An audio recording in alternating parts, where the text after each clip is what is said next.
போன வீடியோவில் சொன்ன மாதிரி போலீஸ்காரங்களை எச்சரிக்கிறேன். நீ என் கட்சி பேரை எடுக்கணுன்ற அதெல்லாம் ஒத்துக்கிறேன் சார், நான் எடுத்துக்கிறேன்.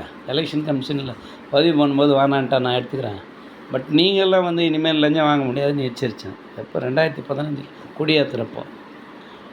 எதுக்காக இதை சொல்கிறேன்னா, அந்த மாதிரி பயப்படுவாங்க போலீஸ். ஏன்பா அந்த ஒரு மாதிரி உறுத்தலாகுதுன்னு அனைத்து இந்திய மாணவியர்கள் கூட்டமைப்பு மற்ற லஞ்ச ஒழிப்பு கழகம், இது நாட்டு ஆழம் இந்த கட்சி என்றைக்கு இருந்தாலும் போட்டான். இப்போ எனக்கு பின்னால் 10 வருஷம் கட்சி தொடங்கினவர் என்னை எதிர்த்து யாருன்னா பேச முடியும்? என்னை எதிர்த்து நீ பேச முடியாத?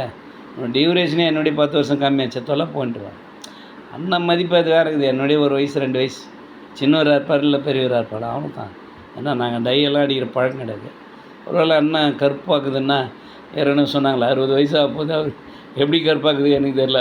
ஒருவேளை டை அடிக்கிறாருன்னு தெரில, அது அவருடைய விருப்பம்.